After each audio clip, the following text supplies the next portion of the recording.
Today, we're going to be discussing ancient India and other parts of Eurasia. And the first thing you need to know about ancient India is that those people like to fuck.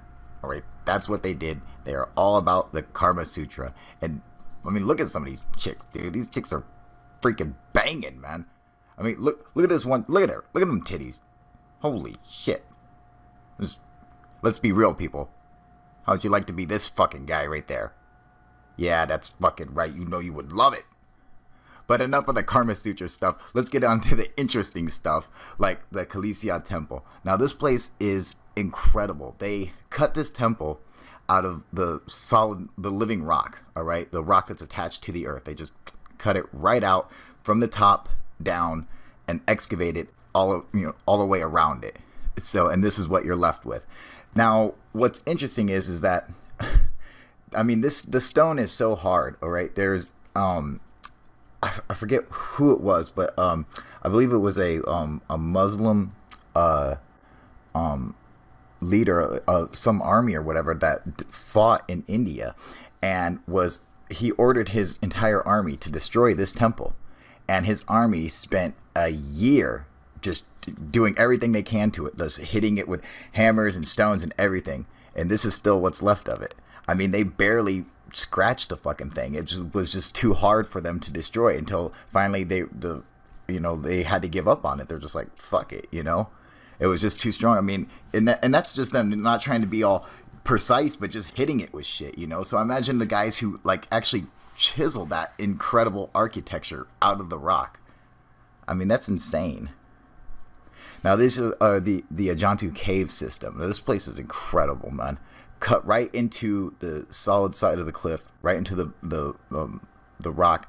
I mean, doesn't it remind you of Darren, like the inside of it and everything? And there they have a giant sleeping Buddha in one of the Jain caves or whatever. I mean, it's incredible. And what's cool is having all the giant Buddhas from around the world.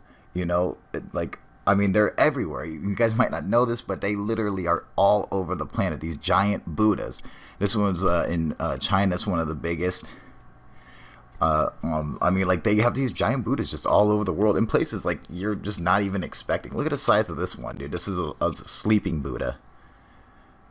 I mean, look at the size of that head. Is that incredible or what? Look at that fucking toe. How'd you like to get that foot up your ass?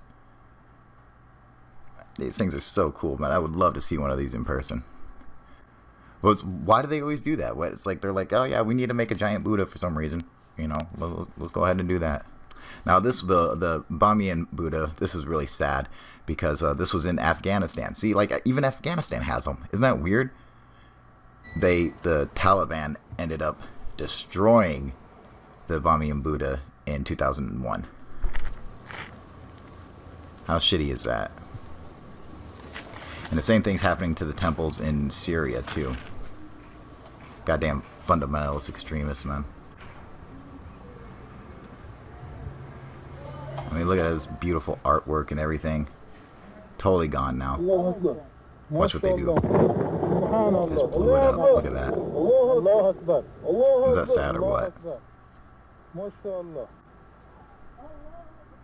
They're yelling Allah Akbar. Like it was their enemy. It was a fucking piece of rock, dude. But it's funny? You know how long it took them to destroy it? They shot it with rockets from planes, with bazookas, everything. It took them... They finally had to drill holes in it and just load it with dynamite because it was so incredibly hard. And yet these ancients carved it in there. Next, we want to get into Vimanas. Now, just to be clear, these are true Vimanas right here. That's what a Vimana is. It's a building. It's a style of architecture. It's a shape, a pyramidal type shape, and that's why the flying Vimanas look very similar to those buildings, because that's exactly what they come from. But when you get to now, when you're talking about flying Vimanas or flying chariots, the first one that they speak about is a Pushpaka Vimana, and this was in Sanskrit text or whatever, that the Demon King Ravana. He actually stole it from Lord Kubra, and it was returned to him by Rama. And these are like from the Jain text or whatever. But but that's like the main time they discuss of the flying Vimanas. Other than that, a lot of people like to reference Vimanika Shastra. However, Vimanika Shastra isn't actually an ancient text. All right, it's a newer one. It was written in the 1800s, and it's described as the aeronautics of Vimana or whatever. However, anyone who knows anything about aeronautics knows that the book doesn't make any sense. It's complete crap. And not only that, but the guy said that he was given this information by Bhattavaya. It was just like a sage who lived like 10,000 years ago or whatever. So I mean, like, you know, so he was channeling this book. You get it? Like, that's just, you know, it was like written in the 1800s and stuff too. But a lot of people like to reference that. However, it doesn't really have anything to do with the ancient Vimanas. I mean, technically, even this dude right here could be considered a Vimana, all right? Because gods could ride him as well and fly through the sky as a big golden mechanical bird and shit like that. Isn't that a cool looking fucking statue? I think it's bad as hell, man. I forget his name. He was like a badass or something. It's weird how like India always has like shows like these hybrids of people and animals, like the Nagas, which are like a mix between humans and snakes, or humans and cobras or whatever, which is really cool. And I mean, they have like monkey man and like dog man, and this is fucking weird, man.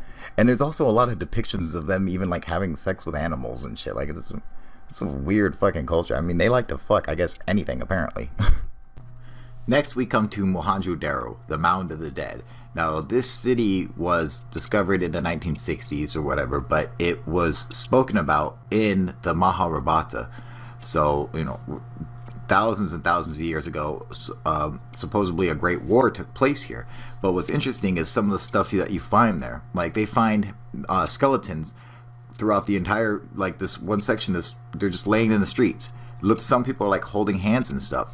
And what's cool is that, or what's interesting anyway, is that these skeletons are some of the most irradiated skeletons ever found on Earth.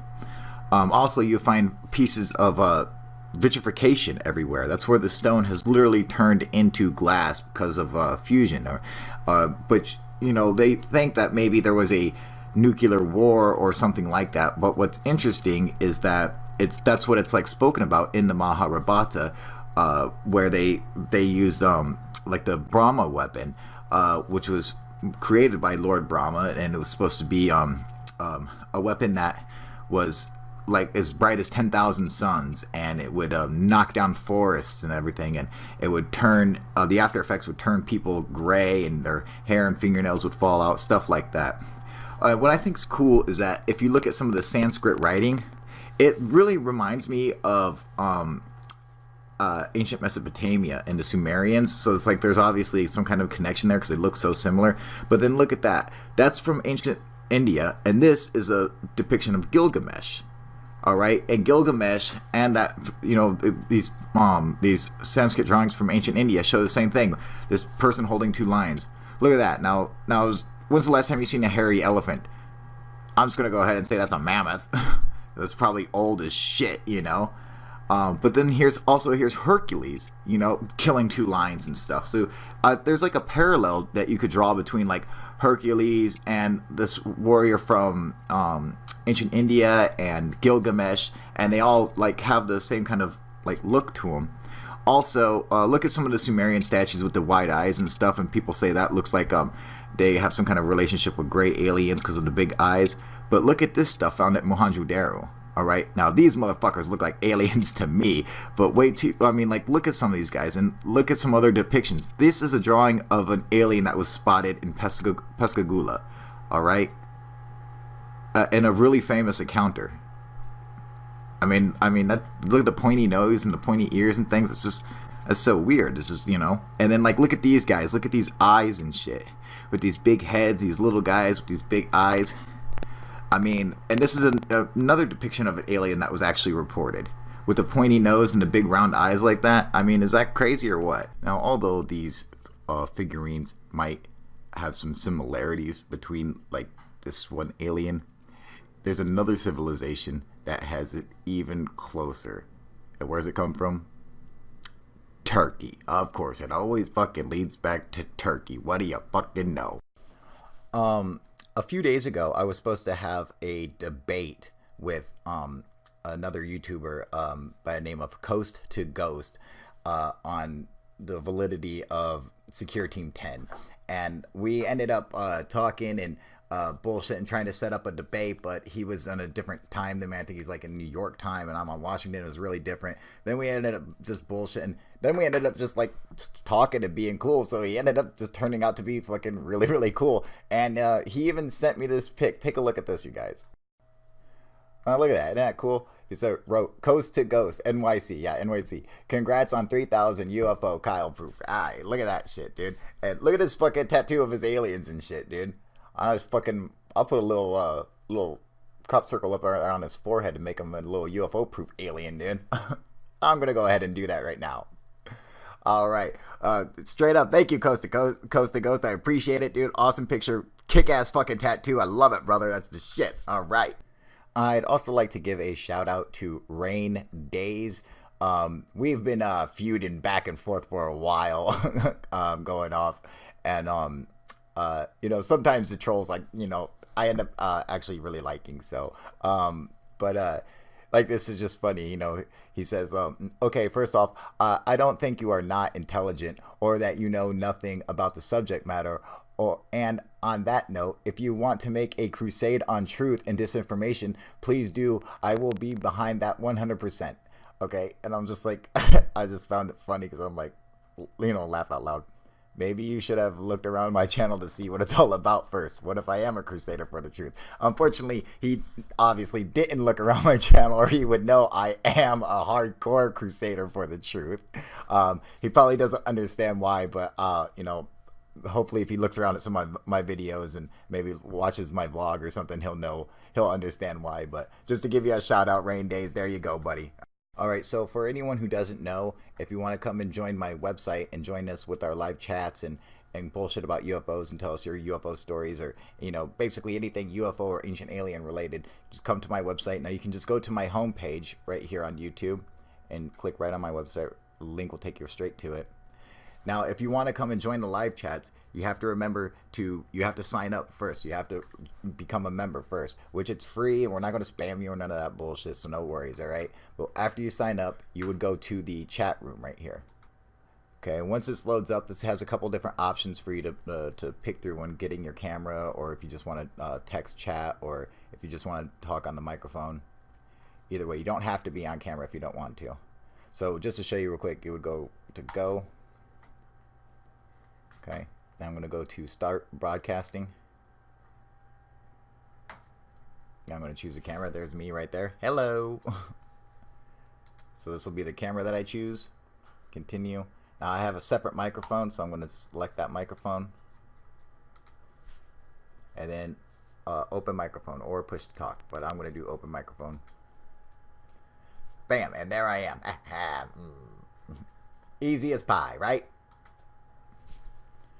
All right, so now that we got that, you can also get the Tiny Chat app, and this will allow you to join into the conversation too, straight from your phone or your tablet. Just sign up, and the room is called Rudder Nation. All right, download that and sign up and join it from the app too as well. I used the app just the other day; it works great, so no problems there. Also, one thing I think that's real important for everybody is that, like, they have the UFO blacklist, you know, that's started by our friend Constantine over at UFO Theater, and that's a list that tells you all the shitty UFO channels out there. But what about all the good UFO channels?